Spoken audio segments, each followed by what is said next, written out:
industry-leading genetics, extensive local breeding and testing, top-performing products. Developed specifically for your field. Visit pioneer.com/what's next to learn more. It's time for RealAg Radio on Rural Radio Channel 147 on Sirius XM.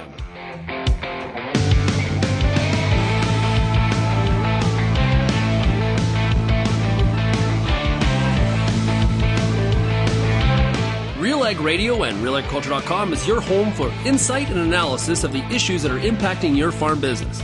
Let's get real and get connected with RealAg Radio.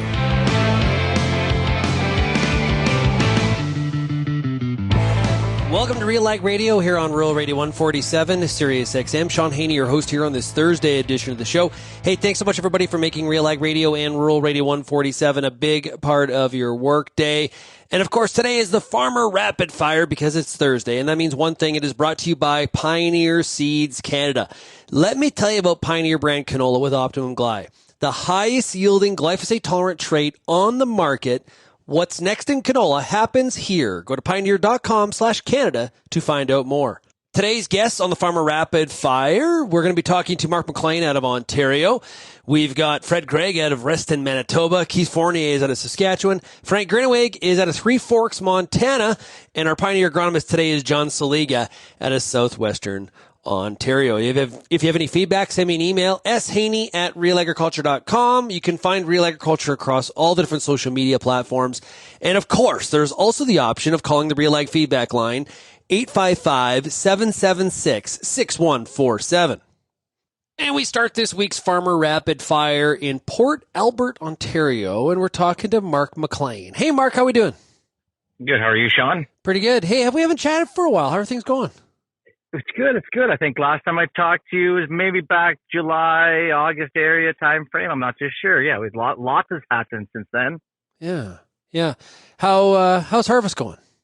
Well, harvest is wrapped up. It was probably one of the driest, one of the nicest, one of the easiest. I don't know if I should touch wood or write it down or what we should do, but it was a different harvest than normal, I guess I would say, in this part of the world anyway. Yeah. Challenges dealing with some of that dry corn? Yep, we did. Stuff. Usually we're dealing with green stalks and, high moistures and, grain quality because of high moistures. That was last year. And then this year, just really trashy stalks, a lot of dead stuff, leaves that wouldn't feed. Took our first load of dry corn into the elevator from the field. So that was, that's the first time for anybody around here, for us anyway, that has ever took a dry load of corn in. So that was, we're putting that one on the calendar too for future. Yeah. What did that feel like? That's got to feel a little odd. Well, it was, it was odd. And, we knew we were in the non-rain zone. The rain zone wasn't too far from us. We had some over there too. The yields in the rain zone were phenomenal. And the yields in the non-rain zone were not terrible. So, there's one thing about combine and dry corn when it's really sucky, but when there's still bushels there, it was, kind of felt like a Midwest U.S. farmer kind of rocking through the dry grain and having it rattle through the bin and roll off the grain cart. And we couldn't fill the trucks right top to bottom. We had to kind of watch what we were doing. It was different. Did you have Midwest yields?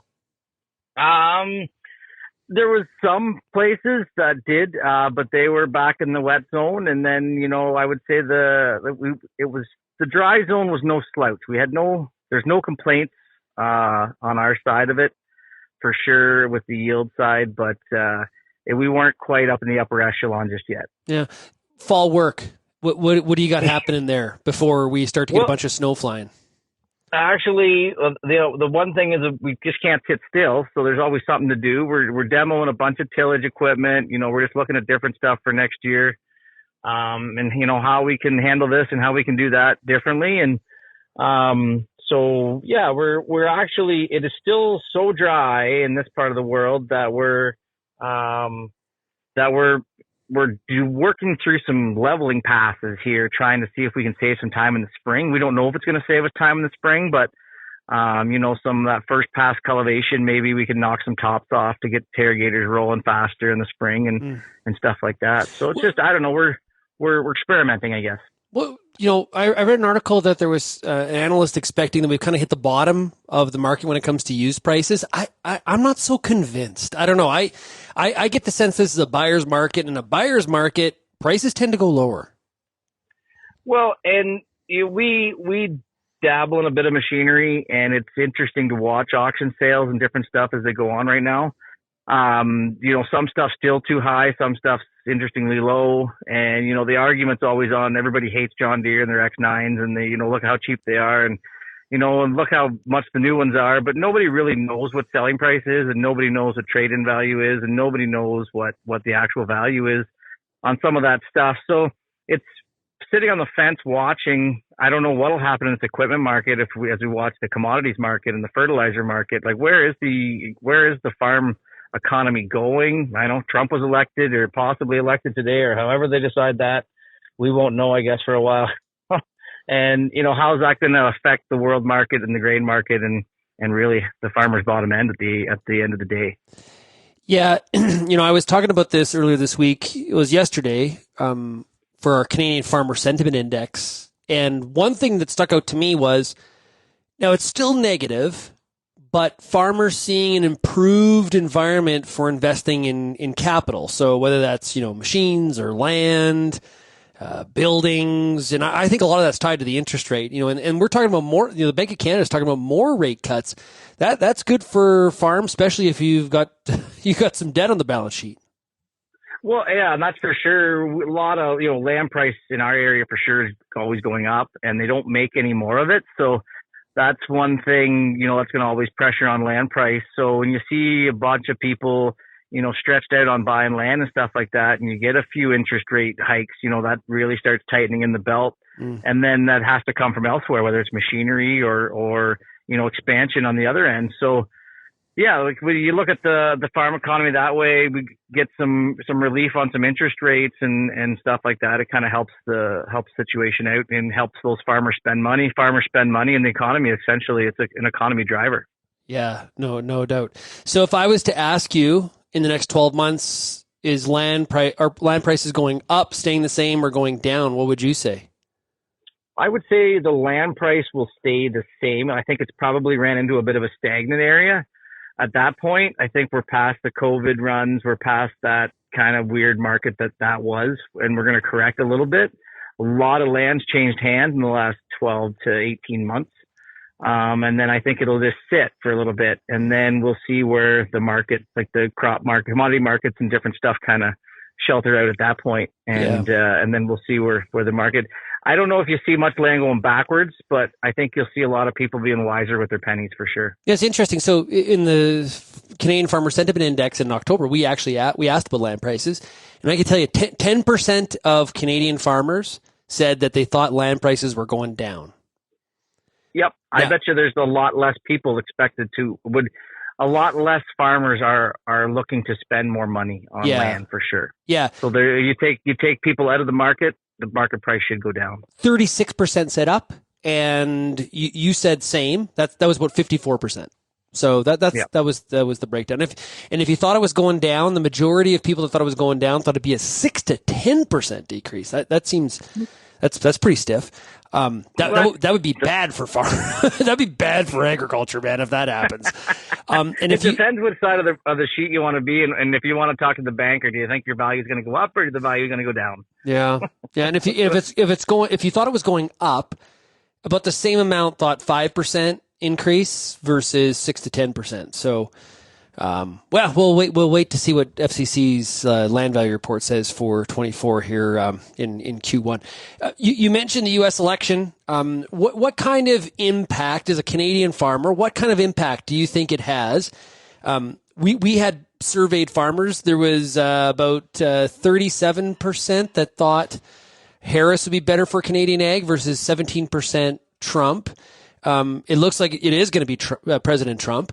So what kind of impact do you think that has, and what do you think Canada needs to do? Well, it wasn't that long ago we had Trump before, and we know he was he was knocking on the door, and he was, tossing around some different ideas. He's a businessman in a sense, so it'll depend on where his platform takes him on his economy and the way it is this time. So Is he going to pick on trade with us, or is he going to pick on trade around the world? It'll be interesting to see how that goes. But we do know that he's possibly not a big, huge fan of Canadian imports and exports and all that other different stuff. So some people might be afraid of that situation, and other, how you have to realize that we've always had a long-standing agreement with the U.S. So we'll see where he wants to take his fight and his push. The way I didn't follow it 100% closely, but it was pretty quiet from the Biden Harris administration the last few years on anything really going on. So that this might spark a bit of interest, and it'll be interesting as far as in agriculture goes, how Trump handles John Deere and Trump handles, a few different players in the agricultural world. So as we know, he's got a bit of a platform on that way. Yeah, for sure. It seems like a lot of attention early on, more towards Mexico on that John Deere front, as well as obviously they've got a pretty significant trade issue as it applies to U.S. corn going into Mexico, and that southern border is one of the key election issues for sure. So I think there's going to be some more attention paid south initially than north, but time will tell on that, as you described, Mark. I think you summed that up pretty good. Hey, Mark, thanks so much for joining us here today for the Farmer Rapid Fire. Really appreciate it. Yeah, thank you, Shaun. Thanks for what you do. Hey, awesome stuff. Hey, that's Mark Maclean, and we're going to be back on RealAg Radio for the rest of the Farmer Rapid Fire, brought to you by Pioneer Seeds Canada, right after this. Farmers feed the world with an ever-growing population and less acreage to do it. Since 1946, Nature's Alpine Solutions has been providing sustainable fertility solutions for all crops. We don't just sell fertilizer, we live and work in agriculture every single day. We're the pioneers of liquid fertility, selling the Nature's brand in the U.S. and the Alpine brand in Canada. To learn more, call us at 877-265-BIO-K today.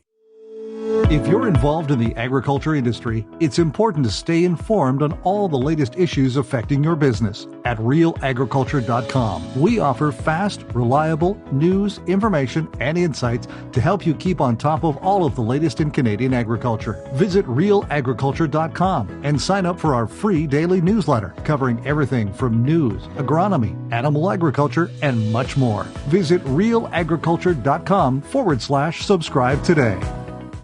Calling all Montana, Dakotas, and northern Minnesota growers, are you looking for a profitable addition to your farm that can deliver value beyond yield? The new seed omega-3 canola production system can help you unlock a guaranteed path to market with attractive premium opportunities and an active God clause. Contracts include first-in-class agronomy support and free on-farm pickup after harvest.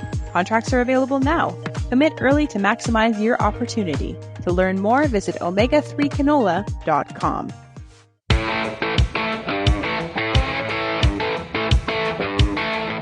And we take the Farmer Rapid Fire, brought to you by Pioneer Seeds Canada, to Reston, Manitoba, and we're talking to Fred Grieg. Hey, Fred, how are we doing? Fantastic, Shaun. Couldn't possibly be better. Yeah, you got harvest all wrapped up there? Yeah. Most of the field work actually is done, and the guys are washing up tractors and getting the shed filled up and getting ready to wean some calves. So yeah, life is good. Does it feel weird to have everything sort of fall work, harvest completed, fall work done? You're putting equipment back clean. This has got to feel kind of weird.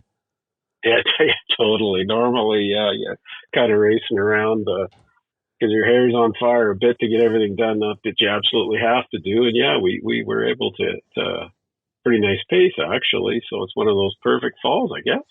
It does alleviate. And well, wait a minute. Before I jinx us, we don't know what spring's going to look like, but we've removed the pressure of having let's just say it was a later spring, and then we run into where we're trying to catch up and get the fields all ready because we didn't get the fall work done. It can really create some stresses and some forced errors. And by getting all this fall work done, we've at least set ourselves up for the opportunity to have a pretty decent spring. Yeah, no kidding. Yeah, we've got everything's sprayed that we needed to, and everything's worked down. And yeah, absolutely. Like you say, if it gets late, we can do a burn off and seed straight into it. We no-till or one pass seeding, I guess. So absolutely, it takes the pressure off, because if you've got to do all those extra passes in the spring, it always makes you nervous. And we always like to try to get everything in the fall worked we can, because in Manitoba, you're either short of moisture, you got way too much. So if it's dry, you hate to do any extra work in the spring because that dries it out, and then seed emergence is always a bit of an issue. So no, it's really looks great. And how are we feeling about yields for the 24 crop? Locally, we had a real solid year. Finally, we got a little bit too much moisture in June, and did a little bit of damage to mostly some canolas in the area. I think we're at the wrong stage, but then the tap kind of turned off, and we needed all that extra moisture. So yeah, we were pretty lucky, because I know lots of areas either had way too much or way too little. Which crop would have performed the best for you? Our cereals were really good. Peas were good. Beans were as good a beans as we've had. Like I said to my son and son-in-law we farm with, we didn't set a record on an individual crop type, but I think overall this is probably one of our biggest crops, other than we had some triticale and some canary seed that was just a bit too wet for that, I guess. And the canola was solid, but it wasn't a bumper, but it was solid in the end. How are you sitting moisture wise? Yeah, we could use it's always nice to have a little more. We got, I think we probably, once we got the cereals done, we've had 1.5 inches maybe this fall. So we aren't super bad, but I would feel a lot more comfortable if we had a little bit more, but it might come yet, I guess. Well, how do you wrap up the year? Like, okay, so you got all the operational stuff done. Do you kind of do a decompress on the past year, as a part of your planning for 25, or how do you handle that? Yeah, we probably do a little bit of planning as we go. I think we've tentatively got a seed plan made up, and just this morning, while it was a bit cool and dark yet, I was doing the end of the financials that we can take into the credit union, and we just need to decide. We've got a few targets in on some stuff we market non-seed, and then we got to decide when we're going to pull the trigger on some fertilizer. So yeah, it's a nicer pace, but Shaun, I don't know if you ever really stop. You're always thinking about it. Yeah, that is true.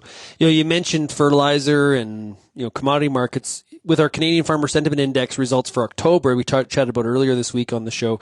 The two main areas of concern: commodity prices and input prices. Weather being the third.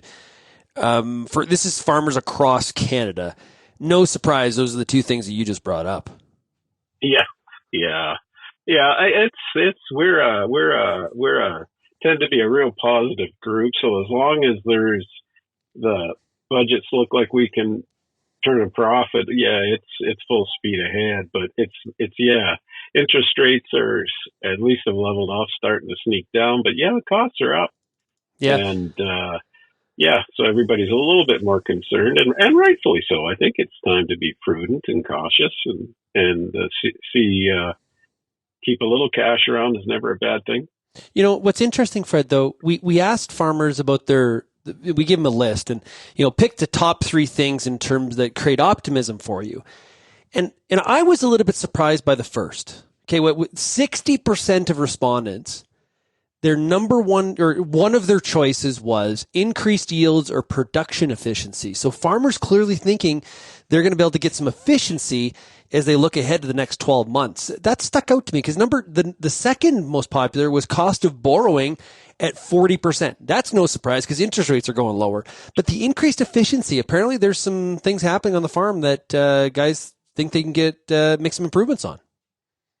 Yeah, I don't think I know any farmer in any of our customers who think, they did it all perfectly. There's always ways to increase efficiencies, which always tends to result in, if you can save a few dollars, you end up making a few more dollars. So I think we're seeing more guys doing the variable rate seed and fertilizer now. Oh, yeah. So, Yep. we did that, the seed part of it this year for the first time. And I think we're going to double our acres, I think. And it, I'm not sure we didn't do it to save a bunch of money, but boy, I think we're going to get a more even crop, and therefore we should generate a few more dollars, I think. Has land been pretty strong in your area still?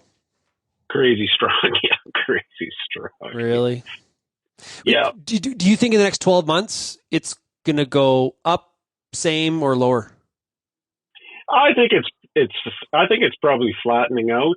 I think the interest rates, when guys start crunching the numbers, they realize, well, yeah, our rates were 3%, and now they're 5 to 6. Holy cow! Yeah, it changes your per acre cost, and the margin's tighter. So I would think overall, generally, it should.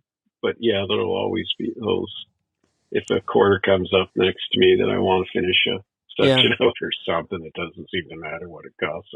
Are you intending to increase farm size in the next year? Yeah, if it comes available, we probably should have. I should have been more aggressive when kids were away at university, but I wasn't, and because I had enough to do, I thought, and now that we've got two kids back, we are buying when it comes available, and a little all the time. We're trying to kind of maintain that level of equity that'll make us long term sustainably. Yeah. But we're cautiously expanding, I guess. But Fred, look at it this way: like since what, the year like 2000, like probably everybody wishes they would have been more aggressive. Oh yeah. Like seriously, like show me a better place to put your money in the past quarter of a century than farmland. Like really. Like, and I'm not saying this is a forever thing, but in the last 25 years, it has been fantastic. Yeah, that's very well said, and I think as long, at least here in our area, as long as you can cash flow the principal payment, your interest and taxes is still about what it costs you to rent. So as long as you can make that forced savings payment, that's the right call, I think. Yeah. Hey, before I let you go, reaction to the U.S. election. It's going to have some impact on Canada, agriculture just in general, period, I think, for both sides of the border. What's your take? Yeah, I think you're exactly right. I was shocked, I guess. I listened to the pollsters too much. I thought it was going to be closer than it was. I guess when you sit back and think about it, I shouldn't be really surprised because the pendulum swinging back. I think when everybody's paycheck doesn't go quite as far as it did, and the economy is not driving so well, people don't care quite so much about the environment or other social programs. So I guess I shouldn't have been surprised that way. I'm a little nervous about Trump's replacing income tax with tariffs. I don't like that strategy, especially as a Canadian farmer, but hopefully it won't be. Hopefully it's already factoring into the market maybe, and it won't hurt us quite as bad. But yeah, as a Canadian, I guess I would have voted for Kamala, and as an American, I think I probably would have voted for Trump. So yeah, well, I appreciate the your thoughts there. Hey, thanks so much for joining us here today, Fred. Really appreciate it. And enjoy the winter months, okay? And we'll check in with you a little bit later. Yeah, thanks a lot, Shaun. You take care. We'll be right back on RealAg Radio for the rest of Farmer Rapid Fire, brought to you by Pioneer Seeds Canada, right after this.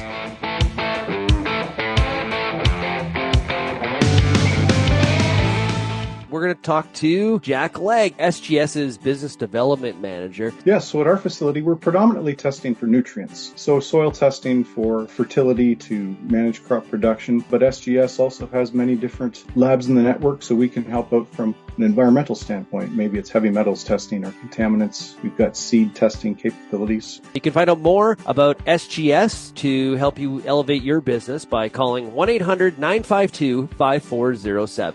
If you only listen to RealAg Radio, you only get half the picture. For greater insight into the issues that affect farming, tune in to RealAgriculture.com. Crops, livestock, machinery, farm management and the markets, even food and travel. Real Agriculture Online digs deeper into the topics that affect the way you work and live. So get connected today. Read, watch, and listen to the people who know at RealAgriculture.com. Johnson at WheatPete, RealAgriculture.com. I'm the host of The Word, and I love doing The Word. I love the questions. I love the challenges. I love having to apply agronomics to all over the globe and areas outside of my normal jurisdiction. Also, I love the feedback the most, where growers challenge me, tell me about their plot results, help me to learn. The Word, absolutely the best part of my day.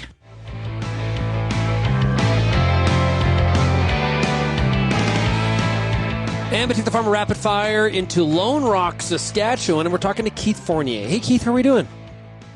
I'm doing great, thanks. You're busy on the meeting circuit already? Well, this one here is just a local agricultural show that we've got up at Lloyd Exhibition here in Lloydminster coming up in February. So, yeah, it's always fun to be part of some of the organizing and lining up speakers. And so, yeah, that's what's happening here today. And how would you sum up Harvest 2024?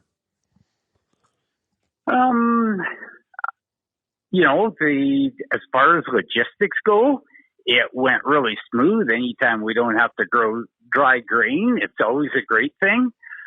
Yields were somewhat humbling, so that, a mixed bag on it. Yeah. Farmers have been definitely telling us their main concerns are related to input prices and commodity prices. Do you feel that same way?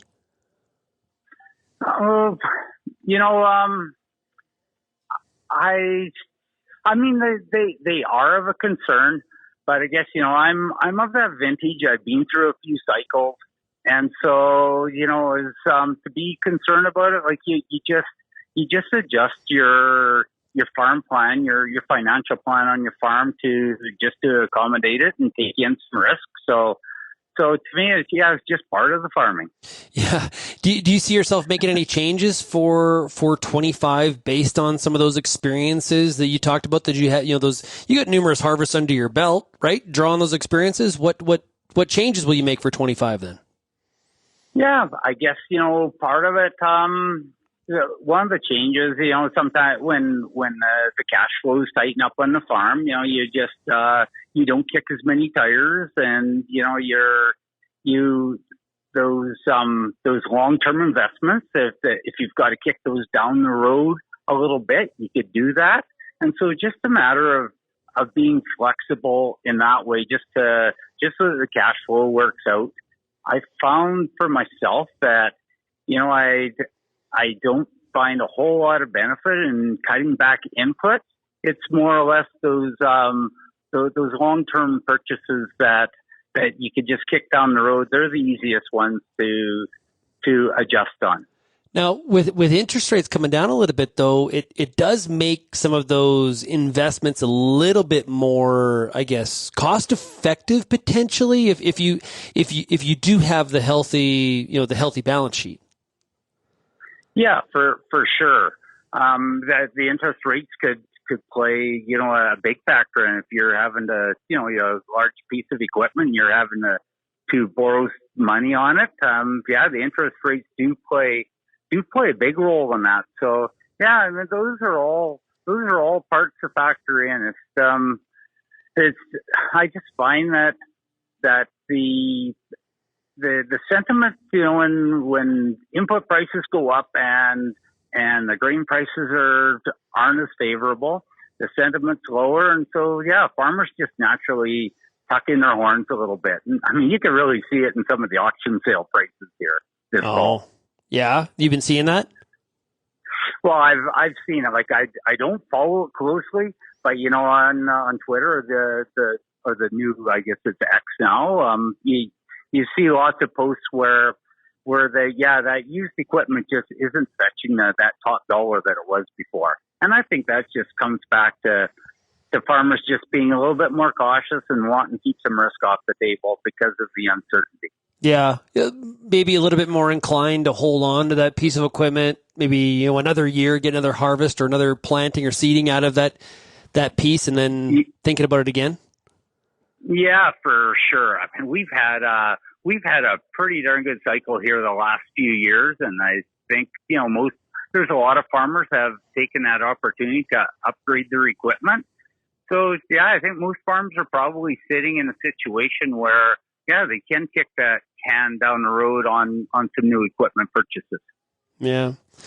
Oh. Do you do like a review of the year and kind of work on planning at the same time, or how do you put a ribbon or a bow on the past year? How do you accomplish that?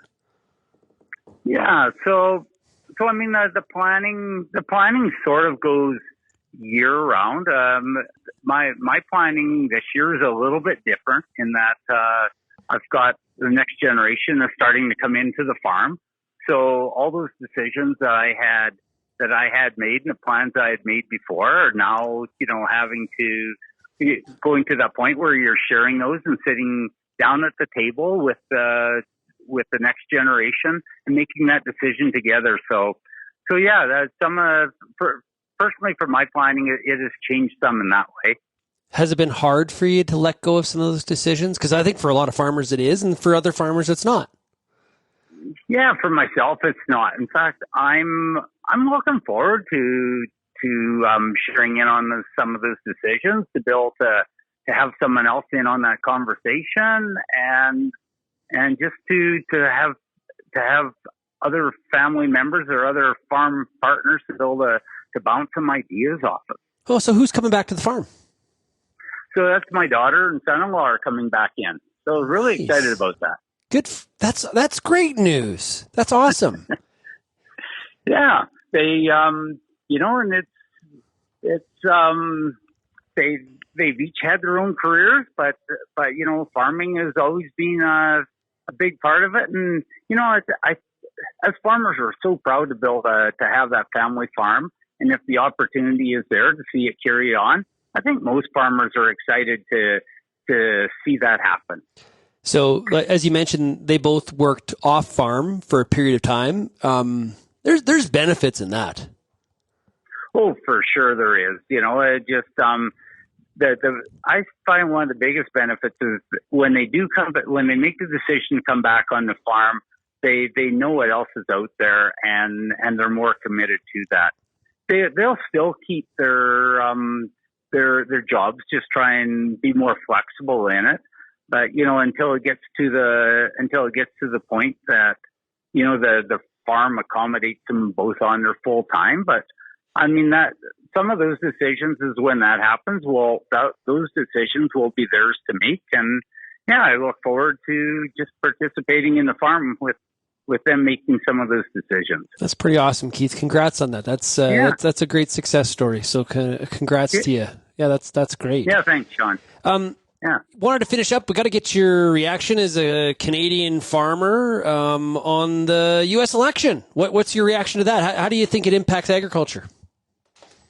I've been thinking that I think there's some positives in it, and there's definitely some cautions in it.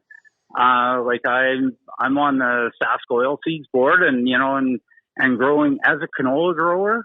I'm wondering where our canola oil, fits down in the States, if there will be some restrictions on having oil from other countries come into the States. And if there is, that will definitely affect a market for the canola going down there. As far as, the trade, like we do a lot of trade with agricultural products going back and forth across the border.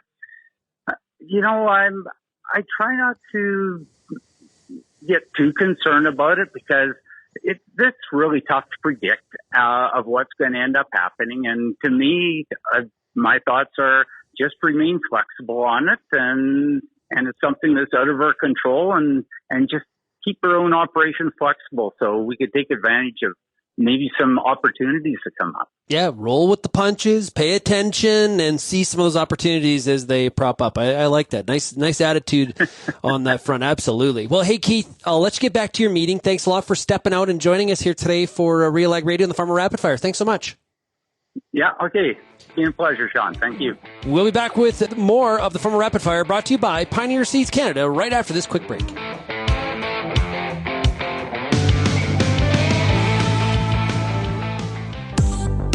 I'm Lindsay Smith from RealAgriculture.com. Join me Monday nights for The Agronomist, a 1-hour live and interactive show broadcast across YouTube, Facebook, and X. Monday nights at 8 p.m. Eastern, I host expert agronomists from all over the country to give you answers to some of the toughest agronomic questions. Join us live or catch the replay Tuesday morning. That's The Agronomist with me, Lindsay Smith, Monday nights live at 8 p.m. Eastern. There's a reason we call it the Corn School. Videos on everything from planter setup to weed control, field trial results, and the latest yield strategies. The Corn School on RealAgriculture.com has the information and advice you need to help you succeed. Brought to you by Pride Seeds and BASF. Corn School episodes are available at cornschool.com, from RealAgriculture.com, or as a podcast in your favorite podcast app. Check out the latest Corn School episode today.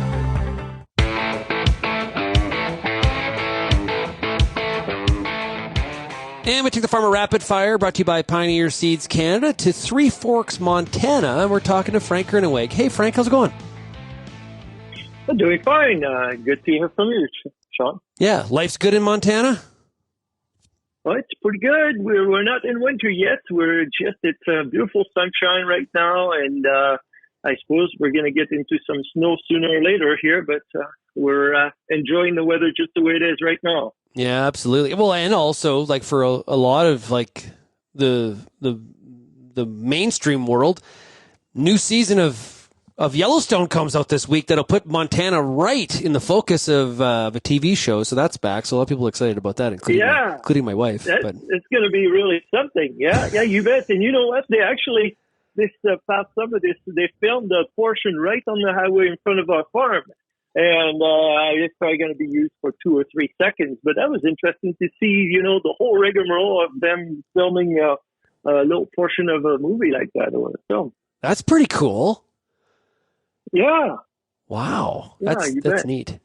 I've talked to Michelle Jones from Billings about this before, where I just love on that show where 1 minute they're in Helena, and then it's like, well, I drove to like Glasgow or something. And it's as if that's like a 30-minute drive. And if everybody's driven across Montana, it's a big state, everybody. That's a day-long trip. So time travel is very possible in those pickup trucks, apparently. Hey, how did harvest work out? We had another interesting year. Like always, we had a good crop of winter wheat. It was pretty decent, good quality, good protein, and but our spring crops were a wreck. It quit raining about that mid-June, and our spring crops like mustard with some lentil, chickpeas, they were looking good, but they didn't finish well. So that was a bit of a down. But yeah, like I said, the winter wheat was pretty good. We were afraid of some test weight problems first, but no, everything was in good 60, 62 pounds and good protein. So, it was good quality. Did you put a bunch of winter wheat in again this fall? Yeah, we did. Like, our farm is pretty much half the farm is in winter wheat. So we put a bunch this fall. We didn't have moisture to start with. Like I said, mid-June it quit raining and it didn't rain till about mid-September. And we got 1.5 inches, and that really saved us because otherwise the first seeded stuff was laying in the dry waiting for rain. And once we got the rain, then we really went strong. But it's still hot weather and some wind.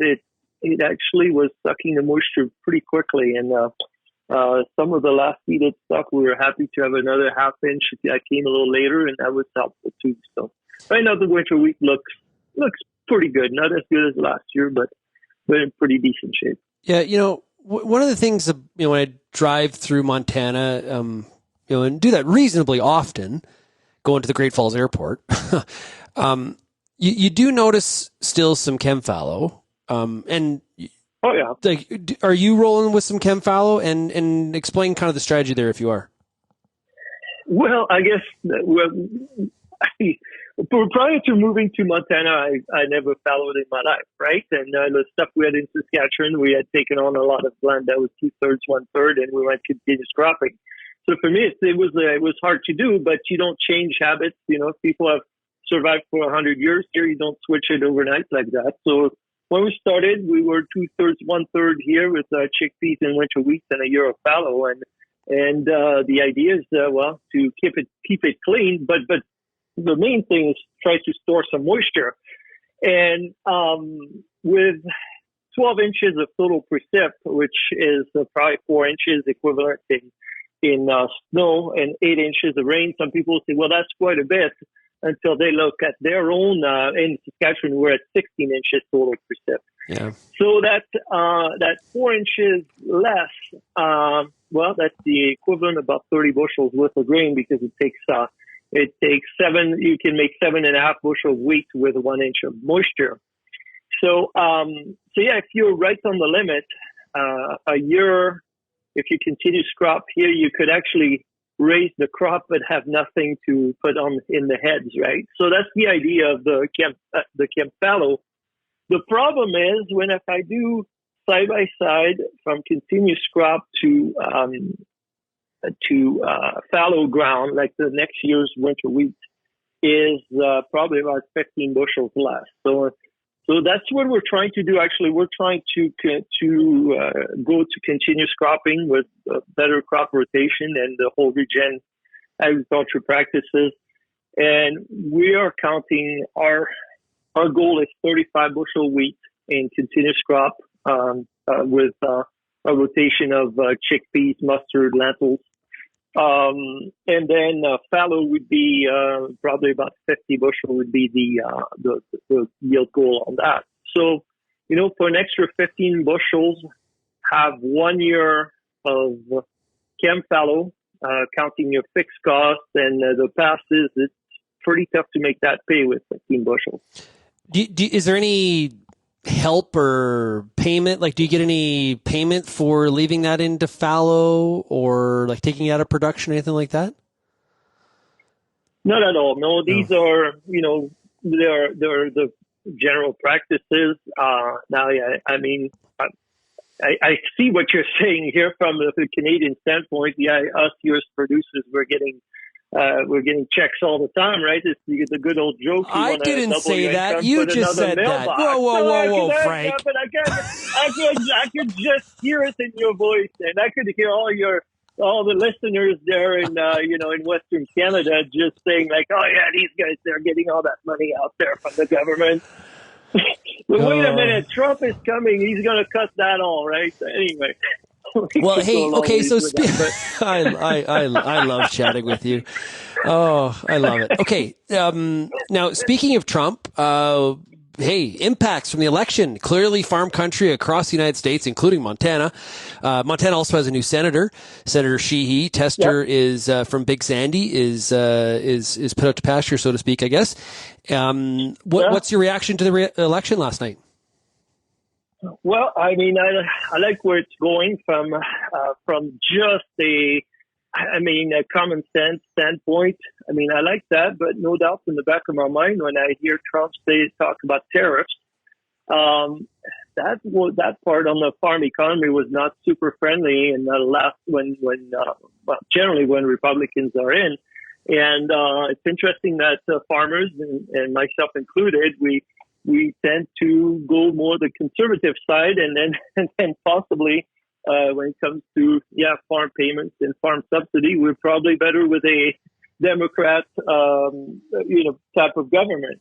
Nevertheless, when you look at how society is being run from just where it was going in the policies, and we won't go into details on that, but it's I guess all you have to do is look at what's happening in Canada with Trudeau as well, and you just kind of say, all right, sometimes you have to exchange maybe a little bit of profitability for actually a country that might stand the test of time. So I think, my I'm happy. I mean, when I look at what happened following the results last night, it was a little bit iffy at the start, right? It was a close race, and now it seemed like okay, there's more certainty, and I think in general policies of common sense, I think we're going in the right direction. And then hopefully they don't forget us as farmers either. Good description. And I think too, from a North American standpoint, there is, there's going to be some rocky waters here. I'm not that naive. Oh, yeah. But I was talking to a friend of mine this morning, and he's in the oil field. Okay, so he's not in agriculture at all, but he's in the oil field. And we were talking about, here's the reality, is that if the Canadian economy is doing really well, then that means that the Canadian economy should benefit from that, with the disclaimer, the caveat, that there's not, a full shutdown in exports from Canada to the U.S. And I don't think there's going to be a full shutdown of it. I think there's going to be some challenges, but it's definitely not a total shut off. The U.S. economy can't afford that. But just think about the Canadian energy or Canadian potash as examples going to the U.S. It's, I think somebody said to me, send me a text saying that, all exports, expect that to happen. It's like, I think we're getting a little bit hyperbolic here. So we'll have to wait and see, but it's definitely going to be very fascinating, interesting on both sides of the border for sure. Yeah, no doubt. And the oil prices are probably going to come down, but isn't it interesting here? We've been over $3 a gallon for gas here, and up to $4 and whatever. And before the Democrats came in, we were definitely in the twos, something like that. And then just this past week, the gas just went to $2.98, so they can do it. Mm-hmm. They're just kind of, it's that psychological barrier here. Like you got a 2 in front of it. Oh, it's getting better. We better keep him in office. I don't know. Maybe I'm just cynical. Well, hey, I'm not going to lie. I like to fill up with that cheap American fuel at the town pump in Shelby myself. So I'm not going to complain about it. Hey, Frank, thanks a lot for joining. It's going to come down more. Yeah, well, hopefully. Hey, thanks a lot for joining us. You bet. You have a good day. Hey, we'll be back with more of the Farmer Rapid Fire here on RealAg Radio, brought to you by Pioneer Seeds Canada.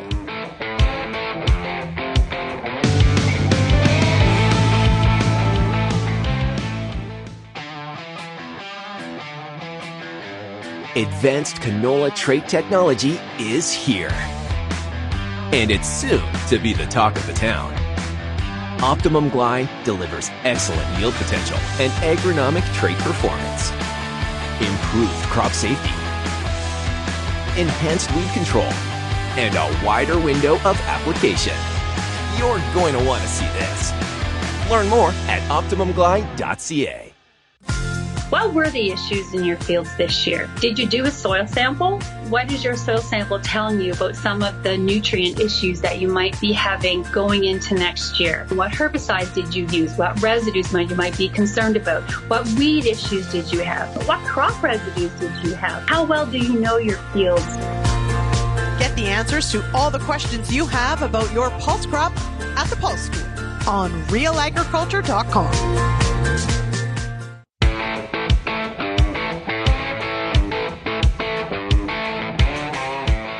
And welcome back to RealAg Radio, brought to you today by Pioneer Seeds Canada. Of course, we're doing the Farmer Rapid Fire, and joining us next is our Pioneer agronomist today. It is John Seliga, and he is from the area between Sarnia to London, is kind of his territory. John, how are we doing? Very well, Sean. Okay, so what's happening in your territory? Those combines we are harvesting a lot of bushels every day. Yeah, it's been an incredible fall, to be quite honest. It's been wide open. The speed that we've pulled the soybean and corn crop out of the fields I think it surprised everybody. And what's really quite pleasing about that is the fact that we started the season out a little rough, as you may recall. We had a wet start to the season. We were delayed. We had a lot of late planting, and nothing what we would have expected, even say the middle of the summer. We've got we've got low corn moistures. The dryers are running fast, and grain quality has been very, very nice. Now, I'm not going to say there aren't some situations that are less than ideal, but the frequency of that is very low.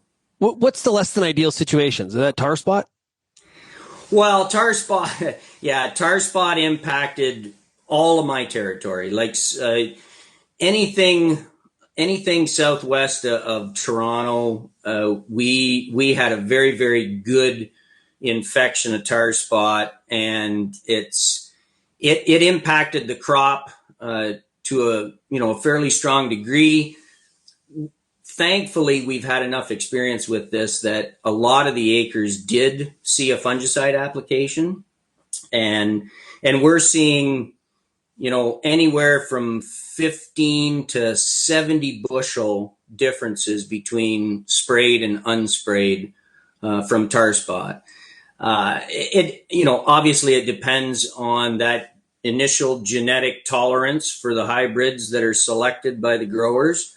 But it is definitely a disease that growers in my territory have to pay attention to and will have to manage in the coming years. We've got to be, based on the rate that we are harvesting, this is logistically, this is not typically how harvest operates, which creates also some exposure on some of the lack of, capacity at different constraint points. Are we starting to see some corn piled on the ground? Yep. Yeah, definitely. We've seen now, I think piles started happening maybe last week at a number of retail outlets. There's so much capacity in the countryside with the operations that we have.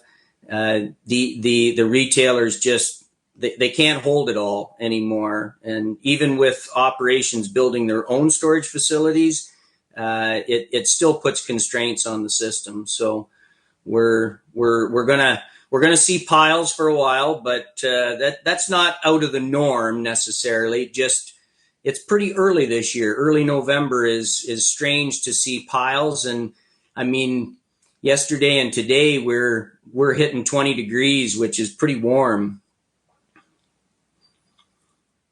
Yeah.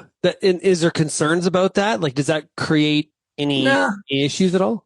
I don't think there's any great concerns, but obviously piling corn that's not dry outside when temperatures are north of 20, you'd want to, you're hoping that things are going to cool down and not heat up per se. Yeah. So, John, you think back, like you mentioned some of the adversity earlier in the season. Like I can remember talking to growers on the show and people being like, "Oh, corn crop not very good. No, like average at best. Not gonna be one of those good years." And then you look at the Mother Nature really kind of cooperated. And I'm not sure we can really explain some of the yields that we're seeing, to be quite honest, Shaun. The more growers than not are sharing stories of setting new record highs on farms as they track them through the years. That like this year they're hitting new highs, and like I said earlier, the quality is very good to go along with that. So Gibberella ear mold for us in this part of the world is kind of one of our key diseases. Tar spot obviously is maybe going to push that a little bit to the side, but gib ear mold, we're normally dealing with toxins in the grain to some degree, and toxin levels are all very low. Again, there's a couple of pockets where we've heard of 3 to 5 part per million, but in the grand scheme of things, the toxin levels are very, very reasonable. So the growers and the grain marketers are going to be quite happy with the crop. And this is kind of where we transition to like really start talking a lot about 25. So it's a very quick transition for many of us. It's sort of abrupt. Yeah. Oh, exactly. Because like right now, our sales agents are talking to customers and starting to think about what are we going to plant next year. Things like tar spot are going to be front and center in those discussions when it comes to corn. And it's a great thing about agriculture is if we didn't quite get it right in 2024, we get to try again in 2025. Sort of like the Blue Jays. Hey, John, thank you so much for joining us here today on the Farmer Rapid Fire. Thanks so much. Thank you, Shaun. Have a great one. If you have any feedback on today's show, you can send me an email, shaney@realagriculture.com. You can also find Real Agriculture across all the different social media platforms, or why not call the Real Ag feedback line? The number is 855-776-6147. What are your thoughts on the results of the U.S. election? Is it a challenge for Canada? Is it a good thing? What are some of the headwinds? And hey, for some of our American listeners, what are your thoughts? Clearly a pretty strong vote for the Republican side of the aisle. Tell us the why. Again, that email address is shaney@realagriculture.com. Look forward to everyone's feedback. Thanks everybody for getting real and getting connected with RealAg Radio. Thanks to Pioneer Seeds Canada for being the exclusive sponsor of the Farmer Rapid Fire. And we'll chat again tomorrow. Cheers, everybody.